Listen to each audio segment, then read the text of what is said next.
All right, today we're here at Sunbelt Rental Solar Solutions here in Jacksonville, Florida. A little hot today, but we're gonna do this video for you for a cut nose, okay? We're gonna be working on a Makita Bv-17. We're gonna be installing a 99 BT M12 CRBV. So this is the clamp style cutter to cut off your M12 bobtails. So if you screw up in the field and you gotta cut them off, there's a solution besides a grinder. I will say the only way this works is if you watch some of our other videos on how to tune the tool to set these. If this is ripped off on all your fasteners, you got to get the 99 BT M12 CRBV-TC, which is going to be a thread-on cutter. It will thread onto the fatter part of the fastener. This one is designed to grab the same spot that when you were going to swage it, it's going to grab that. So if you've already ripped that off, this cut nose is useless to you, okay? You'll have to go with the other one. But I'm going to show you how to install this one on the nose, or on the tool itself. It's pretty easy. It's not too bad. So when you get it, this is how it comes out of the box. Everything's kind of flush, right? This is your jaw, this is your body, and then this is going to be your blade, okay? So you got your blades right there. There are 4 set screws all the way around this. You're going to need, oh no,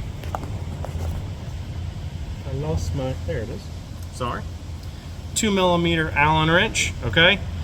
You're going to break all these free. They're going to be tight because I do believe that they come factory Loctited. So break them free, give them about 1 full turn. You don't want this to come out, okay? You want to be able to spin it.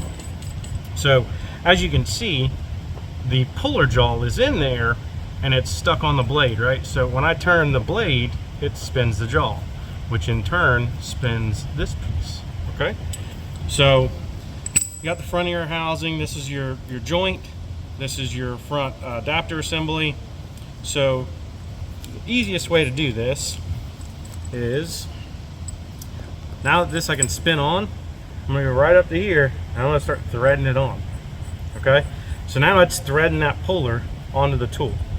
You can hold this so it doesn't move, whatever you want to do, but you can let it spin, it doesn't matter. All right, I like to get it all the way down like that, okay? Now I can't go any further. Now I'm gonna thread this on. I'm gonna have to push it because it's stuck on the jaw. So now that it's on there, it's gonna thread all the way down, and we're gonna bottom this out, okay? We want this to go all the way down. Now that it's all the way down, we can lock this to it, okay? Now, if you see the front, it's not out quite far enough. We need to be able to grab that part right there, okay? We can't quite get in there all the way, okay? So what we're gonna do, we're gonna take this, and we're gonna start unscrewing it, and it's gonna push that jaw right on out. So now the jaw's out some. Boom. That's what we want, perfect. Can't go down anymore. If you want, you could probably move it down just a little bit more, but that's what you want. The nose goes all the way in there.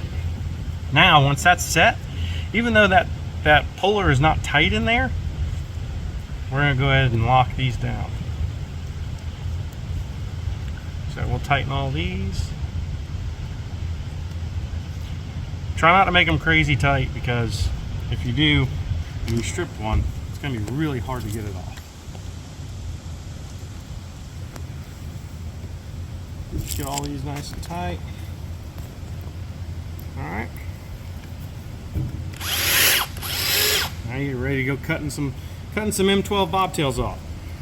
So I will say these blades are extremely sharp.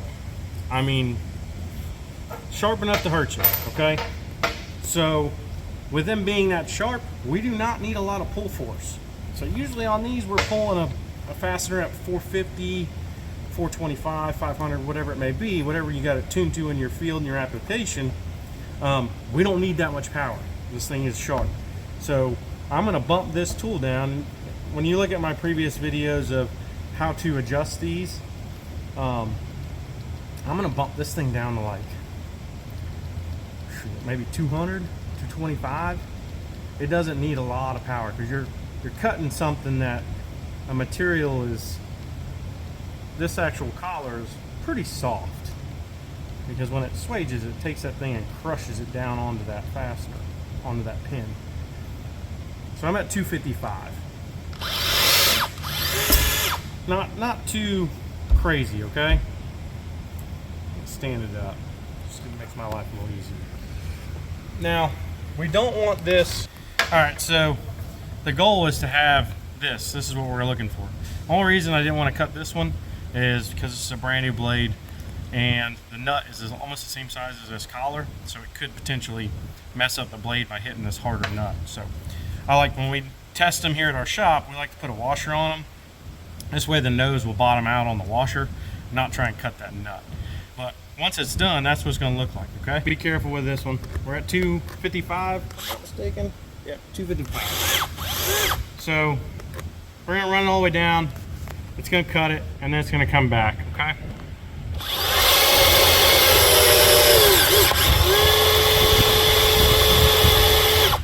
So I let go of the trigger on that one, just because I didn't want to hit that nut, and I may have barely tapped it, but I got to use this to get it off.